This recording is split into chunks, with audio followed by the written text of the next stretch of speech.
Olá, amigos da Tribuna do Paraná, sejam muito bem-vindos a mais uma conversa com os candidatos à Prefeitura de Curitiba. Eu sou Leonardo Coleto, estou na companhia do meu amigo Alex Silveira. Tudo bom, Alex? Tudo jóia. Nosso convidado de hoje é o candidato Paulo Opusca, do PT. Tudo bem, candidato? Como vai? Tudo bem, Alex? Tudo bem, Leonardo? Tudo jóia. Uma breve introdução aí, o candidato complementa aí a sua biografia, né? Mas 43 anos, como conversamos há pouco, professor de Direito, a primeira vez em uma disputa, né, político-partidária aí como candidato, mas já participou de outras coordenações aí desde os anos 90, então tem uma experiência aí nessa área política. É isso mesmo, candidato? A coisa mais engraçada de você ter esse tipo de experiência é que quando você coordena uma campanha, todas as questões que podem dar certo ou errado passam pela tua decisão de coordenação. Quando você é o candidato, você não consegue fazer muito em relação a isso. E, obviamente, leva a culpa de tudo que dá errado, porque é a tua cara que está lá fora. Então, é uma experiência engraçada você viver com isso. Candidato, só para a gente começar, já estamos aqui correndo o nosso tempo. Quem é Paulo Opusca? Paulo Opusca é advogado trabalhista, formado na Faculdade de Direito de Curitiba, hoje ao Centro Universitário de Curitiba.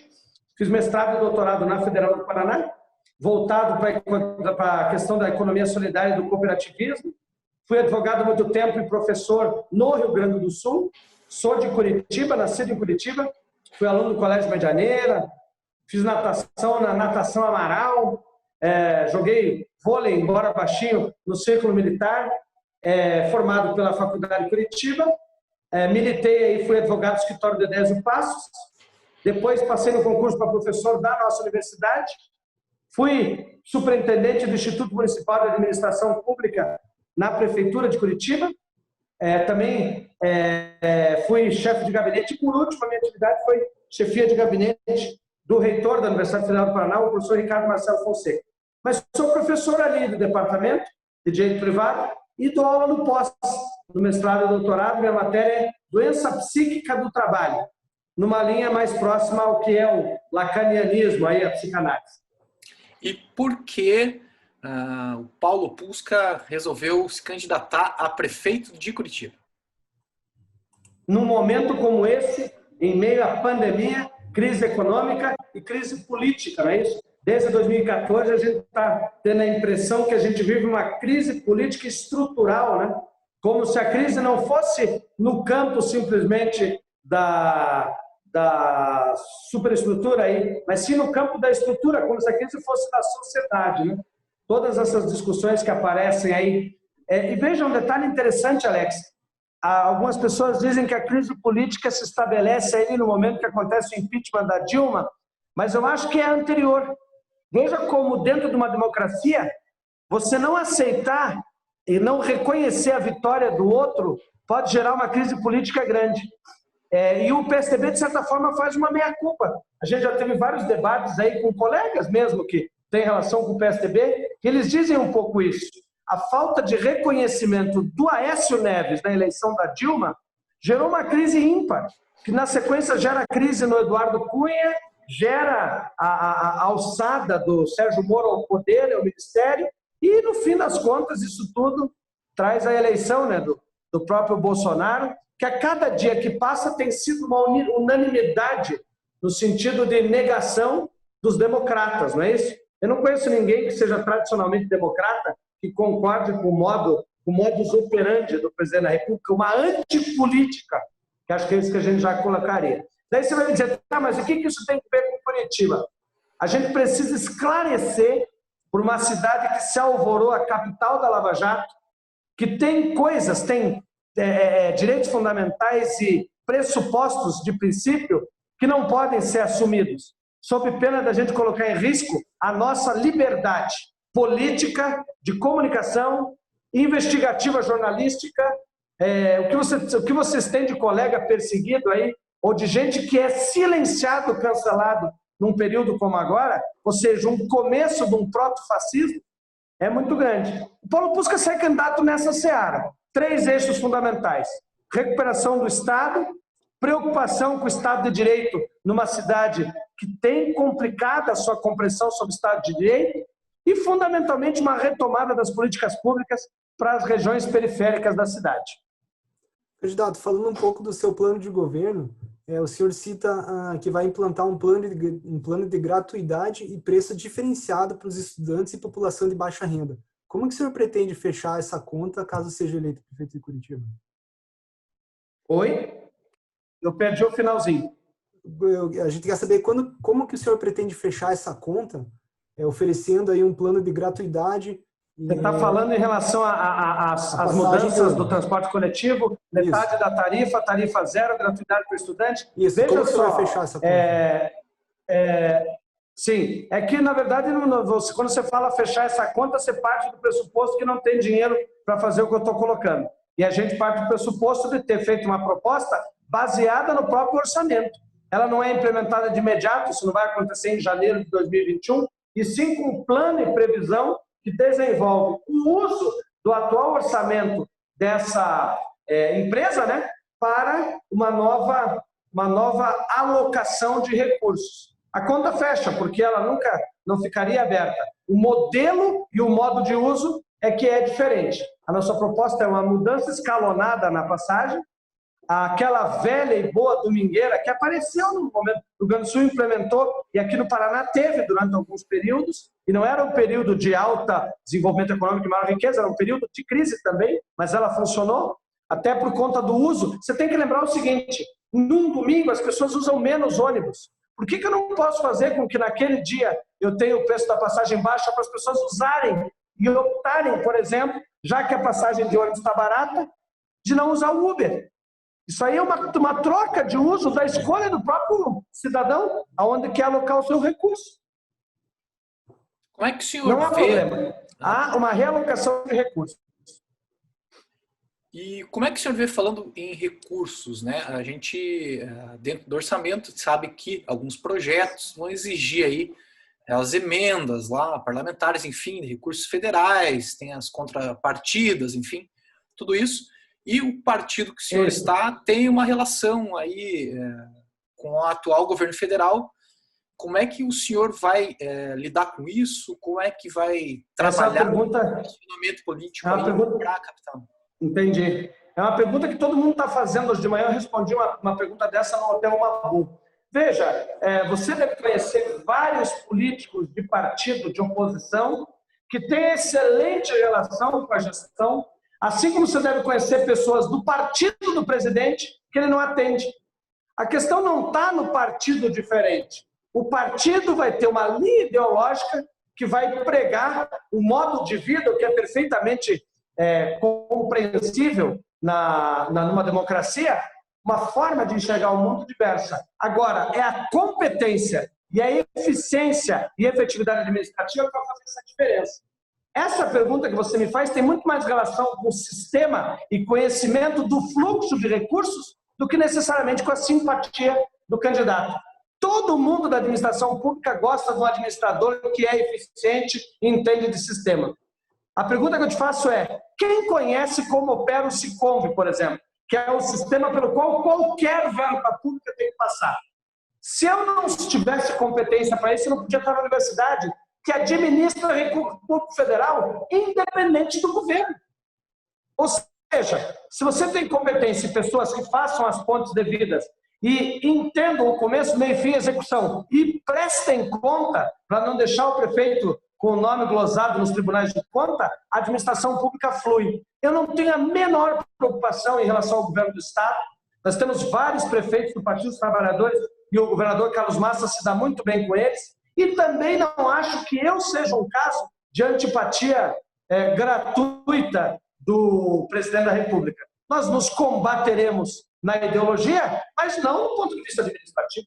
Até porque você não trata com o presidente, você trata com os ministérios, e os ministérios tratam com os órgãos de desenvolvimento, que tem relação diária, independente do partido, independente da administração. Você tocar assistência social, tocar verbas de comunicação, tocar verbas de administração, verbas de educação, saúde e mesmo as da universidade, você tem que conversar todos os dias.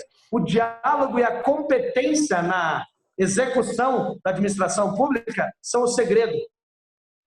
para boa gestão. Candidato, vou passeando mais um pouco pelas suas propostas de governo. Uma delas diz merenda orgânica em Curitiba.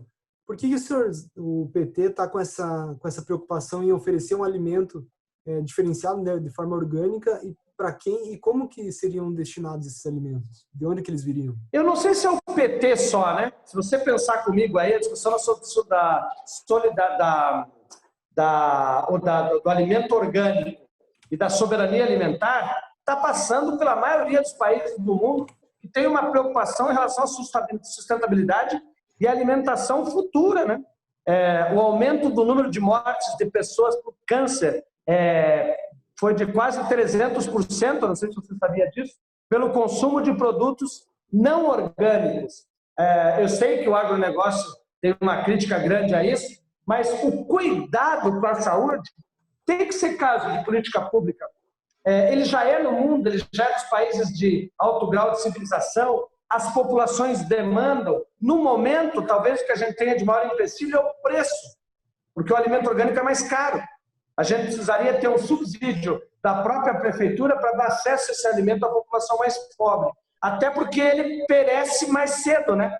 O alimento orgânico, ele estraga mais fácil. Mas eu mudo a qualidade de vida. Eu acho que isso é uma postura que as vanguardas da política, Leonardo, estão tomando. Proposta como essa, tem acho que mais de 4, 5 candidaturas apresentando. O Partido dos Trabalhadores criou um programa federal de segurança alimentar. Foi o primeiro partido a oferecer o Fome Zero, era a primeira proposta do primeiro governo Lula. O José Graziano é uma das maiores atividades mundiais, né? Inclusive com cadeira na FAO, preocupado com a questão da alimentação. No meio do governo Lula, a alimentação virou direito fundamental e compôs o artigo 6º da Constituição. Eu acho que essa é uma preocupação que a gente tem que ter na vida, independente do partido que a gente tenha. Mas o Partido dos Trabalhadores é signatário também dessa agenda. Candidato, falando um pouquinho mais até sobre isso, né? É um tema que a gente não consegue fugir, enfim. Curitiba carrega aí, com os últimos tempos e acontecimentos, esse adjetivo aí de República de Curitiba, enfim. Esses acontecimentos históricos aí que vieram nos últimos anos, enfim, no que isso interfere no candidato Paulo Pusca, né? Pessoalmente, assim, como é que o candidato lida com isso e como é que vai trabalhar? No candidato, absolutamente nada. Pessoalmente, nada. Até porque, terminadas as eleições, eu volto para a universidade e a gente continua sendo o Paulo Pusca que veio para cá, que tem respeito das pessoas. Você sabe o que tem acontecido, Alex? Que é até engraçado. É legal contar isso para você. Ontem eu recebi a ligação, vou contar isso que você dá o furo aí. Ontem eu falei no telefone com o Beto Richa. Eu fiquei espantado de ter recebido a ligação. E ele disse assim para mim: Paulo, eu estou te telefonando porque você fez a defesa do devido processo legal e falou de arbitrariedade de prisão. E eu, quando fui preso, a Fernanda, quando foi presa, ela teve, além da sua vida vilipendiada, até hoje o Ministério Público não apresentou a denúncia contra ela. Alex, devido ao processo legal, para o Lula, para o Eduardo Cunha, para o Beto Richa e para qualquer outra pessoa, para o Paulo Pusca, tem que ser o mesmo. Como é que você é incoerente de não defender o devido processo legal, não defender a legalidade de uma ação, o que é princípio criado nas primeiras revoluções do final do século XIX, na verdade, final do século XIX, mas os princípios já vêm do começo, né? Ele é no final do XVIII, a Revolução Francesa é 1788, mas é durante o século XIX que eu consolido o Estado de Direito. A gente tem que pensar em prerrogativa cujo a pessoa não interessa. Toda pessoa tem que ter direito à defesa, ao contraditório e ao devido processo legal. Estou te falando isso porque, claro que vão me perguntar em todas as entrevistas, e o Palocci, e o Delúbio, não é isso? E a Petrobras, o que eu tenho para dizer? A Petrobras é a maior empresa da América Latina, que levou o Brasil ao patamar de 5ª economia do mundo. A corrupção tem que ser combatida em qualquer situação. O Partido dos Trabalhadores criou a CGU, aumentou a Polícia Federal, a Dilma assinou a lei de acordo de leniência. Mas a gente tem que tomar cuidado com o valor fundamental que é o devido processo legal. O Paulo Pusca não tem nada com corrupção, nenhuma vinculação a isso. Tem experiência administrativa e a sua vida transparente, é um professor que cuida da coisa pública, que cuida da administração pública, que é reconhecido pelos partidos externos como alguém competente, como alguém educado, como alguém cortês e como alguém do diálogo. E essa eu quero que seja a minha marca quando for a gestão. O Partido dos Trabalhadores foi um dos partidos que mais fez o Brasil se desenvolver. Se teve problemas, os problemas têm que ser discutidos dentro do marco da legalidade e do devido processo legal. O que está fora disso, ou é ideológico, ou é abusivo e ilegal. E injusto. Por isso tem que ser combatido. Candidato, nós estamos com 5 minutos faltando aqui da nossa entrevista. Vamos passar para um assunto... Poxa, mas já? Tão boa a conversa. Um assunto que deu o que falar esse ano é a questão de saúde pública. Além da pandemia, dos cuidados, o que o Paulo Pusca pretende focar aí na área da saúde pública em Curitiba, caso seja eleito? Dos movimentos de Curitiba, não sei se você sabia disso, Leonardo, final dos anos 70, o conjunto de médicos sanitaristas, e aí você pode incluir o Silvio Miranda, o próprio doutor Razinha, a doutora Olga e a própria Carmen, né, a Carminha que fez o programa nosso, dali saiu o Sistema Único de Saúde. O PT é pai e também é mãe do SUS, um dos maiores programas da América Latina, que reverbera seus efeitos em centros educacionais e centros de academia, como a Universidade de Boston, é isso? Como Cambridge, como Harvard. Eu tive por lá com o Adriano Massuda, quando o Adriano Massuda recente tinha saído da Secretaria de Saúde, e o nosso caso é um caso reconhecido pelo mundo. O SUS tem que ser compreendido e aplicado. Por isso que no nosso plano de governo está a ampliação do SUS, porque o SUS é a saída para a saúde coletiva. O SUS é a saída para a recuperação da pandemia. O SUS vai inventar vacina, o SUS faz o atendimento às pessoas com o que a gente chama de atenção básica, o SUS previne doença, o SUS é o hospital de clínicas, o SUS é o hospital do trabalhador, o SUS são as mais competentes, o SUS é aquele que faz os transplantes de coração, acho que você sabe disso, né? Transplante do coração sempre é pelo Sistema Único. O SUS salva vidas e, graças a ele, menos pessoas morreram na pandemia. A gente precisa louvar esse sistema. O PT é criador, é pai, é mãe, é defensor e não abre mão do Sistema Único. É veementemente contrário à proposta do governo federal de privatizar a saúde. Candidato, sobre infraestrutura, né, transporte, a gente fala muito em linha verde, né, obras que começam aí, demoram para terminar. Qual que é o seu planejamento em relação a isso, essas obras aí, para aliviar o trânsito na capital? As principais obras que você citou aí foram iniciadas e se desenvolveram com o PAC, o Programa de Aceleração do Crescimento. Se você olhar lá, é governo final do Lula, começo da Dilma, e Miriam Belchior como ministra do Planejamento, depois ela mesma como financiadora, presidente da Caixa Econômica. A Miriam, inclusive, nós convidamos para que, quando a gente fosse governo, pudesse ser a secretária de Desenvolvimento e Planejamento aqui de Curitiba. E ela ficou até animada, caso isso fosse uma realidade. O que a gente precisa fazer é terminar. Elas têm verba, uma verba guardada para uso, precisa de convênio com o governo federal, precisa de convênio, agora no caso da linha verde, com o governo estadual, precisa de vontade política.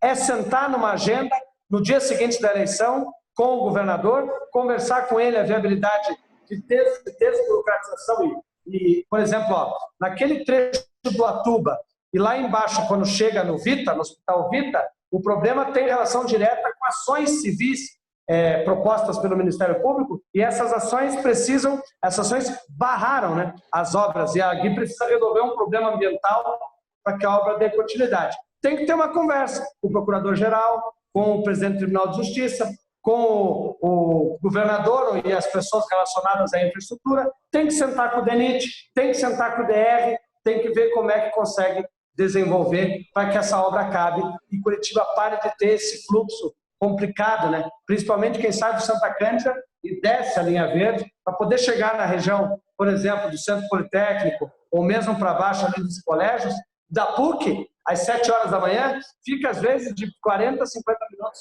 ali naquele trecho parado na BR, na antiga BR, né? Na Via Verde hoje. Candidato, temos exatamente 1 minuto para o senhor nos passar as considerações finais. Por Por que votar no Paulo Cusca? As minhas considerações finais é agradecer a vocês dois pela paciência. Esperaram mais de uma semana, porque na semana passada já tinha caído a agenda veio para agora, passou para de tarde. Eu agradeço vocês, eu elogio a coragem, a cara de vocês de manterem esse jornalismo sério, que é o jornalismo que vocês desenvolvem. Agradeço, não tenho outras grandes coisas a falar a meu respeito, a não ser pedir para que a gente possa discutir o segundo turno, porque é necessário continuar as conversas que a gente está tendo. Dia 6/11 vai ter um debate, por 6/11, um debate com o próprio prefeito. Foi sorteado de nós dois irmos para a Jovem Pan, com a mediação aí do Marcos Souza, o prefeito confirmou, estaremos lá discutindo a Curitiba com visões a respeito da cidade diferentes. Mas é o diálogo, faz parte da construção da democracia. Muito obrigado, gente. Valeu, candidato. Muito obrigado e boa sorte. Obrigado, candidato. Muito obrigado. Obrigado, Alex. Obrigado, Leonardo. Um abraço para vocês. A gente que agradece.